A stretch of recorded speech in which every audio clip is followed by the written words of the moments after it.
Assalamualaikum warahmatullahi wabarakatuh. Saya Sepia Rohma dengan NIM 2014-2170.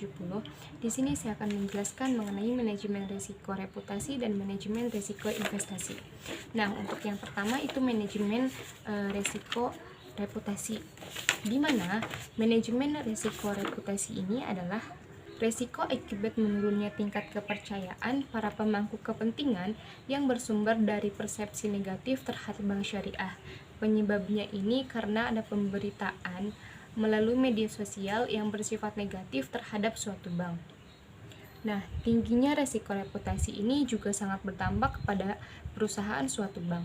Ketika pelayanan kurang baik, maka manajemen perusahaan pun harus menjalankannya dengan baik, sesuai dengan standar operasional perusahaan. Di sini saya mengambil contoh, contohnya itu dalam berpakaian karyawan. Misalnya, karyawan ini memakai pakaian kurang baik ketika menjalankan tugasnya di dalam suatu bank. Contohnya, ia sebagai pegawai customer service. Nah, seharusnya pegawai customer service ini memakai pakaian yang rapih, memakai sepatu, memakai baju yang rapi, kemeja dan lain sebagainya. Nah, di sini salah satu contohnya itu karyawan ini tidak memakai pakaian rapih dan ia hanya menggunakan sendal ketika melaksanakan tugasnya di dalam suatu bank. Nah, ini pun ketika dilihat oleh nasabah, mereka akan dinilai jelek dalam pandangan nasabah ini dan mengakibatkan reputasi perusahaan ini jelek gitu.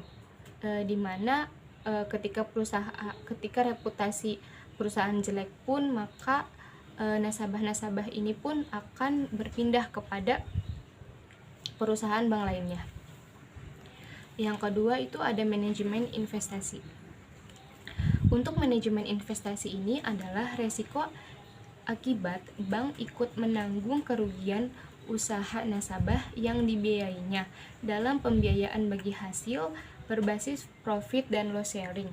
Nah, timbulnya manajemen investasi ini karena bank ini memberikan pembiayaan kepada nasabah dalam sistem bagi hasil nasabah, di mana bank ini ikut menanggung resiko akibat kerugian nasabah yang dibiayainya.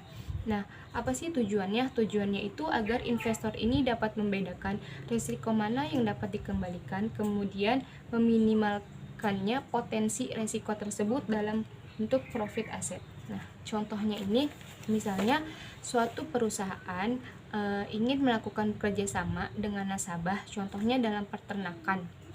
Nah, di mana ketika mereka melakukan perjanjian awal, yaitu perjanjian sistem bagi hasil. Nah, suatu ketika peternakan ini mengalami bencana, yaitu kebakaran atau kematian dari si ternaknya ini. Nah, jadi kerugiannya pun akan ditanggung bersama-sama, kerugiannya karena dimana mereka sudah melakukan sistem bagi hasil. Mungkin itu saja yang dapat saya sampaikan, kurang lebihnya mohon maaf. Wassalamualaikum warahmatullahi wabarakatuh.